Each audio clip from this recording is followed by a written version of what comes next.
What's going on YouTube? Welcome back to Redline Revs, and today we are reviewing this Mark 6 2011 VW Golf GT Tdi. So that's the 2-litre turbo diesel engine. Like I said, it's a 2011 car, Mark 6 generation Golf. Yeah, really nice car to drive. As you can see, the interior looks quite clean, everything's very functional, there's not a lot of clutter here, it's all presented nicely. It all feels, soft touch, quality materials, and it hasn't shown the sign of wearing or anything like that anywhere. So that's all quite nice. We've had this car for a few months now, and mainly my wife is driving it. So the way we're going to do this review is we've got her driving at the moment. We're both going to talk a little bit about our experience of the car. We'll show you some shots of what it looks like. We'll do some drive-by shots and splice them into the video here and there, and tell you our thoughts. So Mrs. Redline Revs, you've mainly been using this car for nursery runs and things like that. How are you finding it? Well, it's a bit of a strange thing to say about a diesel, but it's a great car for city driving. So it's got both excellent fuel economy, and it's really handy to navigate around narrow streets. So I really like it, actually. I'm happy with it. I mean, there's a few bits and bobs that are not perfect. Like, for example, it doesn't have a coffee holder, which is a big problem for a coffee addict like me, like a cup holder. Yeah, so I mean, there's lots of sort of useful nooks and crannies and stuff, but this has been, well, someone told me that this is the cup holder, and if that's the case, then I'm a little bit disappointed, because actually when we went on that long journey, and we've used this car for a sort of very varied driving, short trips around town, but also sort of longer journeys. And when we did go on a long journey with the car, I was kind of surprised that there wasn't really a sort of drinks holder around here or anything. And in the Mark 4 generation VW Mark 4 Golf generation platform cars that I'm used to, we used to have cup holders over here, and that was quite nice. Having said that, speaking about longer driving, I think our experience of that was really good. I mean, it's quite a compact car, and we drove for hours, like for a long drive. I would say 3 hours, 4 hours. Yeah, it was about 4 hours each way, right? 4 adults and 1 child in this car, and a pushchair, and pushchair in the back, and luggage. Yeah, so actually, you can overlook the fact that, and the reason I couldn't use that as a drinks holder at the time is because actually we had like lots of things in there, mobile phones, wallets, and all of the spaces were being used up. All of the sort of compartment spaces were being used up. So actually, okay, whilst that is a fault, it's almost like you have to sort of say it just because we don't work for VW, and you have to sort of fault it somehow. So yeah, that's one. Another one for me would be the other day I realized that there wasn't any USB input, which is really surprising. I feel like I may have missed it, and it might be somewhere, but no, it hasn't got one. We've got aux in there, so you've got that, your aux in right there. You've got in here some kind of weird media port for, I don't know, maybe people that use Apple devices know what that is, but I don't see a USB port, which is really quite surprising. But again, the lack of enough sort of drinks holders and a USB port is definitely not a reason to overlook this car, I would say, because as a whole package, it just gives you so much. It's sure, you can get a cheaper Hyundai, which probably does have a couple of USB ports in the same generation vehicle, but do you want the USB port over a car that's fun to drive, or that's good to drive and reliable? And it is fun to drive. I'm really enjoying it. Well, I'm installing it here, being half distracted, but it is fun to drive. What is an interesting element, I've mainly been driving older cars, to be honest, that it tells you when to change gears. I have to say I don't always listen to it, because sometimes it's a bit too eager to tell you to change gears. Yeah, so you do have a little indication there that tells you what gear you're in, and I find that quite handy, actually. That can be sometimes handy. Even I, like to think of myself as an experienced driver. Sometimes find myself when I'm driving putting my hand towards the gear knob just to remember what gear I was in, but and I'll own up to that. But yeah, so there is that little indication there, and if you're not an experienced driver, it's quite a handy aid, I suppose. But of course, you can just ignore it and go off and do what you want. Yeah, the boot space is really good as well, I would say, and those are the big boxes if you're looking at it. I mean, fuel economy, boot space, storage options, and I think it ticks all those boxes. So Yeah. for me, if I were in the market for a new car now, I mean, I'd definitely be looking at something like this again, because I think it ticks the boxes on all. Yeah, I mean, I would agree, but I'd sort of add a bit more to that, because yes, it ticks all those practicality boxes in terms of, you know, fuel economy, lots of space, passenger space, luggage space. But actually, there are a lot of cars in this segment that do all of that. What this does above it is that it gives you fantastic handling. It gives you that really brilliant 6-speed manual gearbox, which is a pleasure to use. You know, it handles quite sharply. Fine, you know, it might be true that a Focus will handle slightly better, perhaps. But you know, this is no slouch in the corners. It's got a lot of grip. It's very, very stable. I like the suspension in it because even though it's comfortable and you know you're not feeling all the bumps and stuff on the road, actually it still remains very composed if you do decide for whatever reason that you want to throw it into a corner. Yep, I agree with that. So yeah, one of the things that I'm really impressed by is the level of grip. And actually, okay, so my wife's talking about, you know, all the practicality things, and that to me is a given. Every car needs to have that. If you're compromising on those sorts of things, then, you know, it's not really a sort of car for people like us who are family people at the end of the day, and would need our car for lots of different things, not just for our own enjoyment.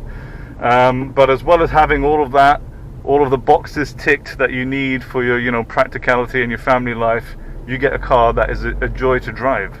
That 2-litre diesel engine is really, really refined. So people that know my channel will know that, you know, I've had the 1.9 TDIs, which were really a lot older than this, and I've done a lot of work in those. And probably a lot of my audience on Redline Revs are people that are running those cars, and they might now be coming to the point in their life, or in the car's life, perhaps, where they're looking at making the next move up, and you would consider the 2-litre TDI. And you know what? You wouldn't be disappointed, because if I think back to when I had the 1.9 TDI, that was a 150 brake horsepower ARL engine in a Mark 1 Seat Leon, and we had you know, straight through exhaust on it. We had the EGR off, and we had a couple of other mods, and it was remapped. And you know, that thing went like stink, and it felt really great, and still gave me brilliant diesel, you know, fuel economy. And this feels like, you know, definitely the sort of more refined, next step up, more modern version of that. Quiet for diesel? Yeah, it's certainly a lot more refined than the 1.9 TDIs. It is quiet for a diesel. It's only really when you're idling or when you ask it to really work that you remember it's a diesel. But even then, it's not bad. And actually, let's talk a little bit more about the engine and the power delivery, because it is very, very smooth. There's a hint of turbo lag, of course there will be, but actually when that starts going, the delivery of the power is very different to the older cars. It's much more progressive, much more sort of linear, not the kind of spiky, you know, boost spike from after a long delay on a turbo that we were used to on the 1.9 TDIs, with these 2-litre TDI engines. A really refined engine. When you want the car to move, you put your foot down or you drop a gear, and there's a lot of torque available right at the bottom, and it can get you to move. And okay, if you look at the 0 to 60 times on paper, for people like myself at least, who sort of are, you know, consider themselves driving enthusiasts and like fast cars and powerful engines, if I look at the 0 to 60 times, I'll definitely look at it and be like, that's a slow car. But actually, in the real world, this is not a slow car. If you're at a roundabout and you just want to squeeze in quickly, or you just want to get through, like, before the light turns red or somewhere, it's perfectly fine.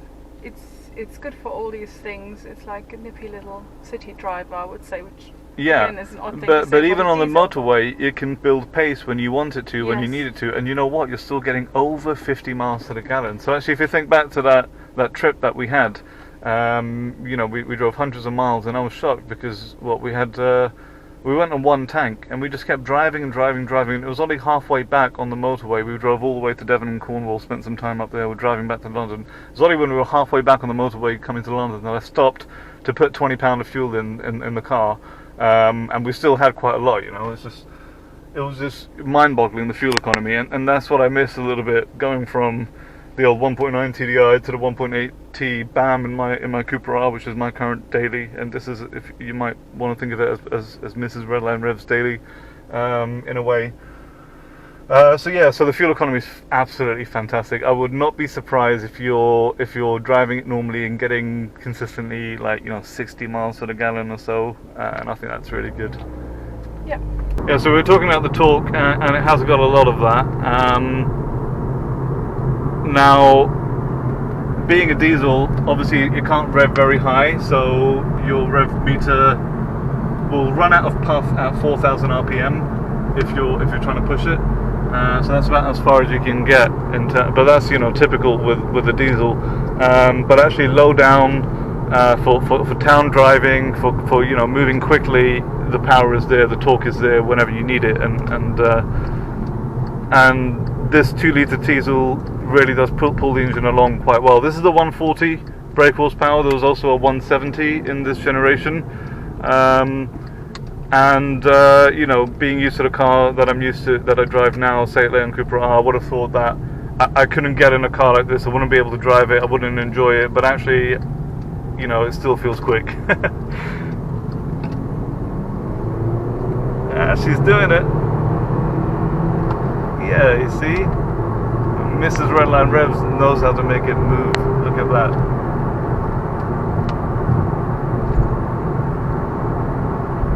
Okay, so yeah, you know, to be able to do that, and actually it's so quiet and refined. You did that and it did not sound or feel like a diesel, or not, at least not like the old diesels that I was used to.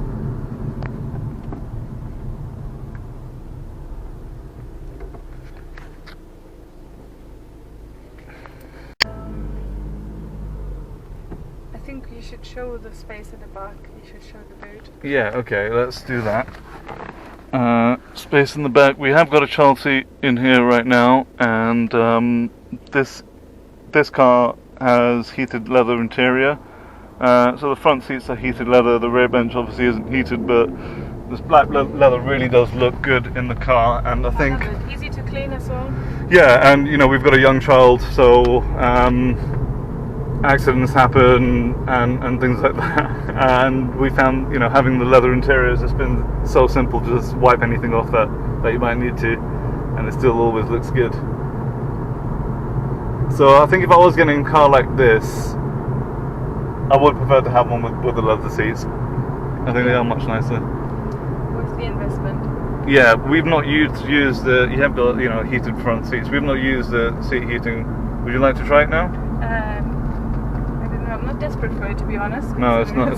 Yeah, it's quite warm at the moment. So we won't use that. But it's nice that it's there. It's kind of cool. I've never, you know, had a car before with heated leather seats. It makes you feel all posh and classy. And actually, you know, the car sort of does make you feel a bit more sophisticated, perhaps, than I do maybe when I'm driving my Cooper R. But the great thing about it is that it's a normal car, but you can still enjoy it. It's not like this is a normal car, it's just a Golf. It's not a performance vehicle, it's going to be boring. Nah, not at all. Anybody that drives this car would enjoy that gearbox. Gear changes are really smooth, yeah. A nice little bit of notchiness to them, but it's just a pleasure to use. Anybody driving this car would realise that the handling is really precise and really sharp. And some motoring journalists might tell you that a Ford will handle better, but then, you know, in a Ford you've got that disgustingly garish interior that you're looking at. I've been driving Fords before, and I have to say, from the similar generation, I think, or even newer ones, and I've always been a VW kind of girl, maybe being half German as well. Yeah, fair enough, maybe it's a German thing. For me, I like fast Fords, and I don't mind compromising on crap interiors and stuff to have like a better handling car, but not that much better than this. I think anybody that drives this car will instantly realize that the steering is very, very precise and that it's well weighted, it handles very well, and is very responsive to driver inputs. Personally, I think there's more compromises to make with the Focus for slightly better handling. I'm not quite sure that the Focus gearbox will feel as good as this. I'm not quite sure that the gassy interior of the Focus would be worth looking at just to have slightly better handling, because how much better can it handle than this? This is really good, and this is coming from myself who is an enthusiast, and ordinarily I would think that I couldn't live with a standard spec Golf, but here I am praising it because it probably handles better than my Cupra R in some respects, just because of this is just more modern, and they have done well in terms of the suspension, the way the car's weighted and how it's balanced. So overall, what kind of grade would you give the car? If I had to grade the car, I would say it would have to be a high grade, and the reason for that is that it does everything exceptionally well. It does nothing terribly. There's nothing about it that's seriously wrong, that's seriously bad. It does everything very, very well, and that just brings together a great package. And talking about the package, you get the VW Group reliability. You get an engine that's pretty much bulletproof and solid and strong. And this car's done 117,000 miles or so, and it doesn't feel like it's done anything more than maybe 15 or 30,000 miles. So I think if this isn't a 9 out of 10, then it's hard to say what is really. I have to agree with you on that. Having driven it for a while, I think it really ticks all the big boxes that matter to me, like storage space, fuel economy is amazing. I like the interior design. Some people find VW interior design a bit too plain. I like it. I think it doesn't look cheap. It looks just understated. I like the leather seats, which are very convenient. In terms of driving, coming from bigger German roads, I've always found it a bit scary to navigate in London around buses and oddly parked cars and narrow streets. And I have to say, this is the first car where I actually feel really confident squeezing in like really tight spaces and past buses, because you really feel like you have good control over the car. The handling is very, very nice, and I think those are the big factors that you're looking at when you're buying a car, isn't it? And it's relatively cheap to run as well in terms of road tax and insurance. Yeah, so in terms of road tax, it's costing me £10 a month to tax this, and the insurance is considerably cheaper than it is on my Cupra R as well. I think I would prefer it over similar cars of the same generation. I would prefer this one. It's definitely one I can recommend to buy. So I would say it's an 8.5 at least, if not a 9. And 8.5 I'm only saying because I'm really reluctant to give really high grades for something, but I think this car ticks all the big boxes. So yeah, I'm happy with it, very happy. Yeah, you're a little bit too happy with this. So here's the deal, guys. This car is up for sale, which Mrs. Redline Revs isn't very happy about, but we have made a decision together, or at least she's agreed with my decision, that we're going to sell this car. And for a while it was a bit of a trade-up as to think, what we're going to do. Are we going to get rid of the Cupra R and switch to this? But I'm sure my subscribers will be happy to know that we have decided to keep the Seat Leon Cupra R, carry on the project with that, keep that as our daily car and our family car. And this one is the one that we're going to sell. Yes! So I'm really pleased with that, because it means that, the Project Cupra R carries on. But at the same time, it means that unfortunately this car is going to have to go. So this is up for sale, and you will see in the video description, I'll put a link to most likely a Gumtree ad, where you can give us a call, talk about the car, come down, have a look. Happy to do a deal on this, one of my subscribers, and yeah, I'm sure whoever takes it will be very, very pleased. So this is it. For me, it is a big deal reviewing this car, because, and actually having had the pleasure and the honor of driving it and sort of owning it, because the 1.9 TDI and that sort of turbo diesel pedigree that VW has is something that was really important for me in terms of learning about cars and developing my passion for cars, as a lot of my subscribers will know. So to go from that to actually even sitting in this car today and having driven it for a few months and be able to talk to you about a 2011 car, trust me, I'm not one of these rich kids on YouTube. Trust me, for me this alone is a big deal, and it makes me really happy to share this experience with you.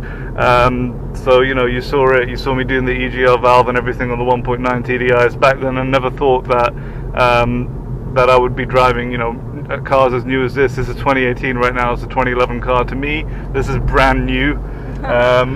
This is as new as it gets. I wouldn't personally, for myself, need anything more recent than this. What about you? Does it have to be an 18-plate car? I never understood why people buy 18-plate cars, to be honest. I don't think it's value for money. Like, as soon as you walk out of the garage, basically, or the place where you're buying it, it just lost its, like, a lot of its value already, and you're never gonna get that back. Absolutely. And I think I've been driving mainly 10-year-old cars. Even my parents have a Golf which has literally been to the moon and back. Yeah, and that's a Mark IV Golf Estate TDI. And it's been around since I was a teenager, and it's still in good shape. Yeah, so we still drive it when we go over there. I don't see the point of new cars, but that just might be my own bias. And you might think because we're looking to sell this car, we're just saying nice things about it. It's not that. I mean, we have a few little things about it that we think.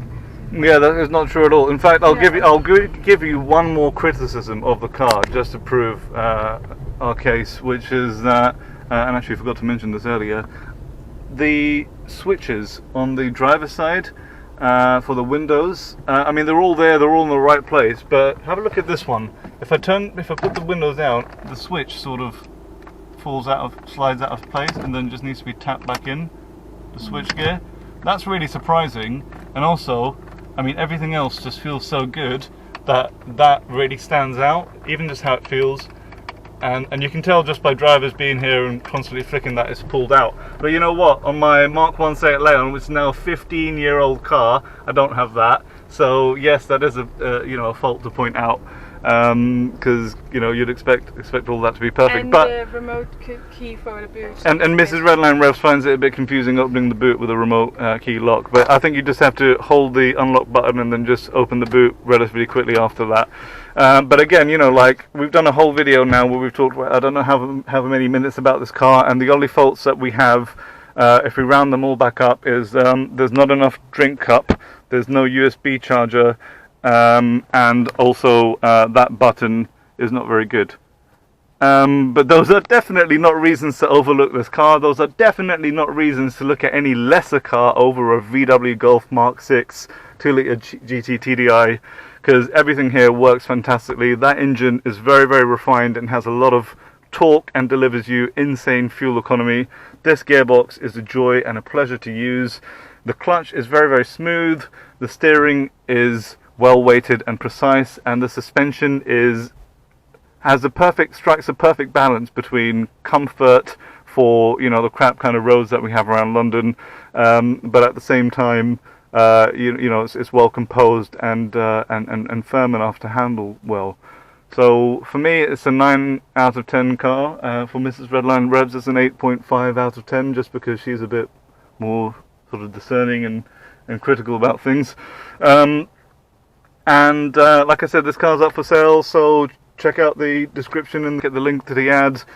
And if you're interested, come down, have a look. It can be annoying when you're on big roads.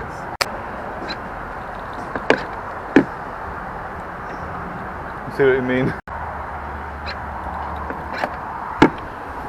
So that's the boot, and we have got a pushchair in there, some bags, a few other random bits.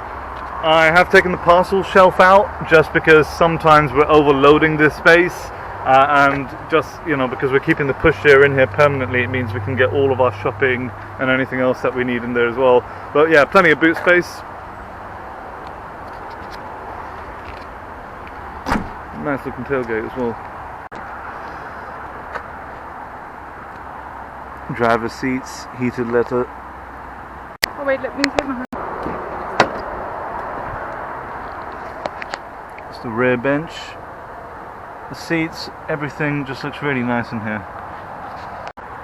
The space in the back here is plenty for taller people and people with long legs as well. We've done a long journey in which we've had 4 adults in this car as well as a pushchair, and everybody was comfortable. I think it looks nice.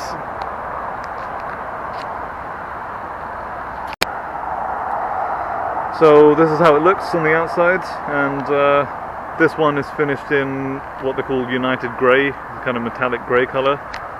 I think it looks quite nice.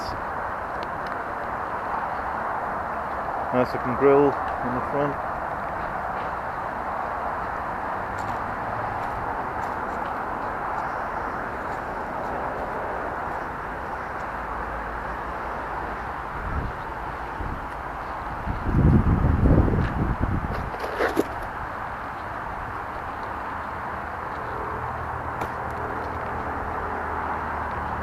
Slightly tinted rear windows. Makes it look just that little bit better. Nice looking car.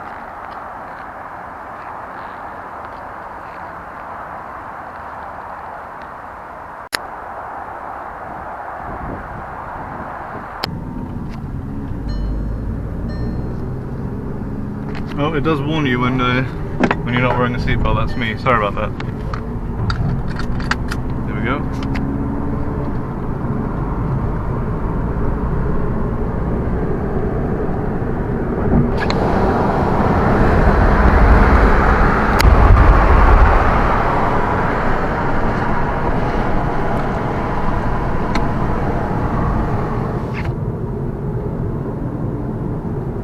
Actually, with the windows closed, there is very, very little road noise in here. Oh, look at that.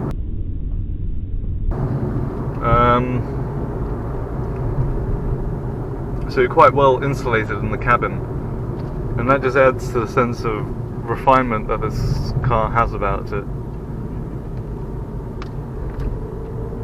But I don't want to come across as snobbish. I mean, you know, I like raw things, loud exhaust and all that, you know, hard crashy suspension and all that kind of stuff. And actually, even coming from that perspective, I can appreciate this car. Am I going straight here? Yeah, go to the motor museum. Let's go to the motor museum.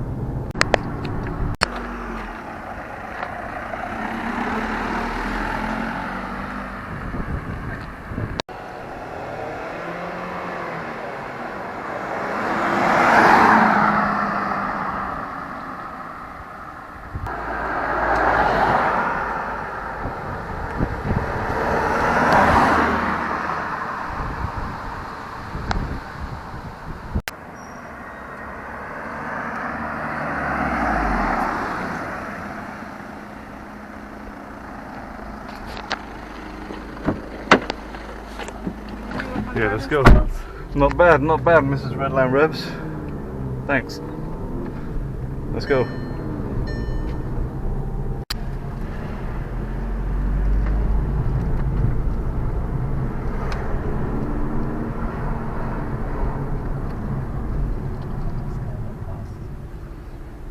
It's the London Motor Museum right there. If you don't know, now you know.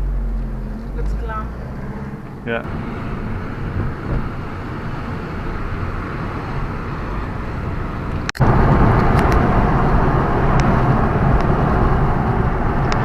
Turns in really well. Very good balance. Corners. Good grip. Excellent brakes. Low down torque for when you want it.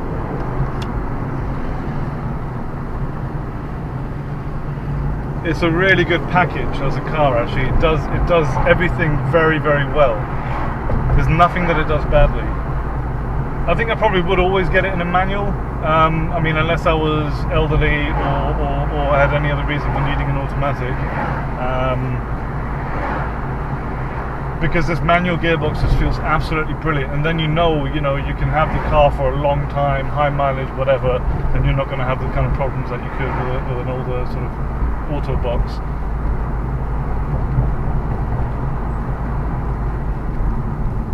Absolutely faultless as well, literally can't knock it. Suspension's quite good. It handles all the bumps on the road comfortably, and yet still somehow manages to remain quite firm.